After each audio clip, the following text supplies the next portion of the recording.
પણ ઝાડ સાથે જે બાંધ્યા છે ને એ જ ખોટું કરેલું છે.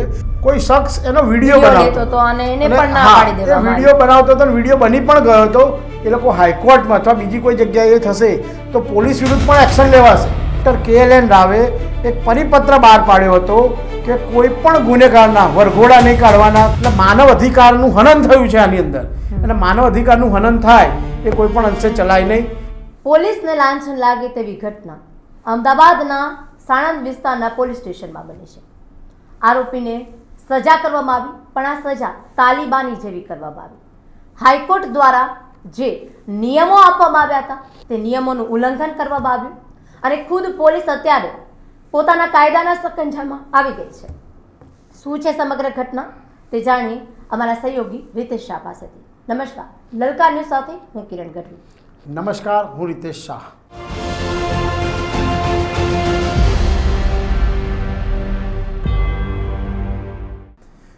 તમને જણાવી દઉં કિરણ કે આખી ઘટના શું છે. તો અમદાવાદ જિલ્લાના સાણંદ પોલીસ સ્ટેશન વિસ્તારની અંદર બે આરોપી હતા, છેડતીના આરોપી હતા, અને બંને આરોપીને પોલીસ દ્વારા ઝાડ સાથે બાંધી દેવામાં આવ્યા અને પછી એમના ઉપર એમને ખૂબ જ મારવામાં આવ્યો છે. પોલીસે આરોપીને પકડી લીધા, સારી વસ્તુ છે, અને ગુનેગારને સજા થવી જ જોઈએ, એમાં કોઈ બેમત નથી, બરાબર છે. પરંતુ પોલીસને કાયદો હાથમાં લેવાની કોઈ જ સત્તા નથી. અમે આરોપી, આ તો આપણા આરોપી કહીએ છીએ, ખરેખર એ આરોપી છે કે નહીં એમના પર આક્ષેપ કરવામાં આવ્યો છે કે ભાઈ યુવતીની છેડતી કરવામાં આવી છે, બરાબર છે. એટલે છેડતી કરવામાં આવી એમાં પોલીસ જે છે ત્યાં આગળ ઝાડ સાથે બાંધે અને મારે એ કેટલું યોગ્ય છે? એ ના કરી શકે આવું, કારણ કે અગાઉ અનેક વખત વરઘોડા નીકળતા હતા ગુનેગારોના, એમને લૂલું લંગડું ચાલે એ રીતે મારવામાં આવતા હતા, ચાબુકથી એમને મારવામાં આવતા હતા. આવી અનેક ઘટનાઓ બનતી હતી, જેના કારણે જેની નોંધ હાઈકોર્ટે ખૂબ જ ગંભીર રીતે લીધી અને જેથી હાઈકોર્ટે એવો આદેશ કર્યો ગુજરાત પોલીસને અને ગુજરાત સરકારને કે ભાઈ કોઈ પણ ગુનેગાર હોય એને તમે ધરપકડ કરો, કાયદાકીય બધી જ કાર્યવાહી કરો, પરંતુ તમે એમના સરઘસ ના કાઢશો, વરઘોડા ના કાઢશો કે લૂલું ચાલે એવી રીતે એમને મારશો નહીં. એટલે જો મારશો ને તો તમે પોતે જ ગુનેગાર સાબિત થશો અને તમારા ઉપર કાયદાનો સકંજો કસાશે. પરંતુ આવું અનેક વખત હાઈકોર્ટ દ્વારા કહેવામાં આવ્યું અને તે વખતના તત્કાલીન ડીજીપી ડૉક્ટર KLN રાવે એક પરિપત્ર બહાર પાડ્યો હતો કે કોઈ પણ ગુનેગારના વરઘોડા નહીં કાઢવાના, કોઈ પણ આરોપીને મારવાના નહીં, એ લોકો લંગડા ચાલે એવું કોઈ કૃત્ય તમે કરતા નહીં કે જેથી તમને આરોપી બનાવવા પડે. તમે જે કરો છો કે ગુનેગારને પકડવું એ પોલીસની ફરજ છે અને જે કરવું હોય કરવું જ પડે, પણ એમને આ રીતે વરઘોડા કાઢીને કે ભાઈ જાહેરમાં ઝાડ સાથે બાંધીને આરોપીને મારે એ યોગ્ય નથી.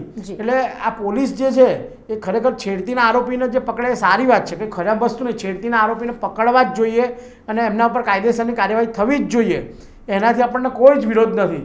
પરંતુ જે તાલિબાની સજા કરવામાં આવે છે એ ન થવી જોઈએ, કારણ કે થોડા સમય પહેલાં આવી રીતે જે ઘટના બનતી હતી અને ઘટનાને લઈને હાઈકોર્ટ દ્વારા ખાસ નિયમો બનાવવામાં આવ્યા છે કે આ નિયમો જે છે તેનું ઉલ્લંઘન ન થવું જોઈએ. જેમ કે એને મુર્ગો ન બનાવવો જોઈએ, જાહેરમાં એનો વરઘોડો ન કાઢવો જોઈએ, ઢોરમાર ન મારવો જોઈએ. છતાં પણ સાણંદ પોલીસ સ્ટેશનમાં આ ઘટના બની છે.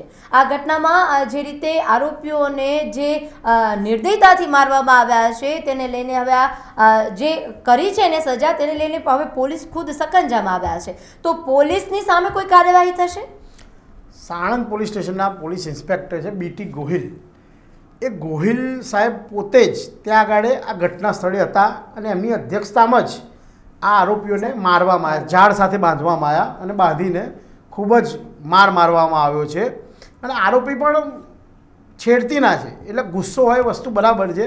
અને જ્યારે જે તે વખતે બધાએ પૂછ્યું કે ભાઈ સાહેબ આ લોકોને તમે આ રીતે ઝાડ સાથે બાંધીને માર્યા છે, એટલે કે એમને પનિશ કરવું પડે, અમારી પોલીસનું એ છે એટલે અમે પનિશ કર્યું છે, એમને સજા કરી છે. પણ પોલીસને આ રીતે જે ઝાડ પર બાંધીને જે મારે છે ને એ ના કરી શકે. અને જો ગુનેગારો જે છે, જે બે લોકો આરોપીની ધરપકડ થઈ છે, એ લોકો હાઈકોર્ટમાં અથવા બીજી કોઈ જગ્યાએ થશે તો પોલીસ વિરુદ્ધ પણ એક્શન લેવાશે અને પોલીસ પોતે આરોપી બનશે. સૌથી પહેલાં પોલીસ સ્ટેશનના જે રાજા કહેવાય, જે વિસ્તારના આખા સાણંદ પોલીસ સ્ટેશનના મેઇન બીટી ગોહિલ કહેવાય. એટલે બીટી ગોહિલ જે પીઆઈ છે એમની મરજી વગર આખી ઘટના બની નથી. એટલે સૌથી પહેલાં એ પણ આરોપી બની શકે એવી પૂરેપૂરી શક્યતા છે. આ ઉપરાંત બીજા જે પોલીસવાળા જે માર્યા, જે લોકોએ માર્યું છે આ બે આરોપીને, જે મસ્કરી, યુવતીની મસ્કરી કરી હતી, છેડતી કરી હતી, એ લોકો જે પોલીસવાળાએ માર્યું છે એ લોકો પણ આરોપી 100% બની શકે. પરંતુ આરોપીના સગા સંબંધી હાઈકોર્ટમાં અથવા કોઈ પણ જગ્યાએ રીટ કરે અથવા તો ઉચ્ચ અધિકારીઓને જાણ કરે તો 100% એમના વિરુદ્ધ ફરિયાદ થાય. એમાં કોઈ બે મત નથી. કિરણ જી, જે રીતે આ મંગેતર સાથે પાણીપુરી ખાવા માટે ત્યાં ગયા અને બે આરોપી એની છેડતી પકડી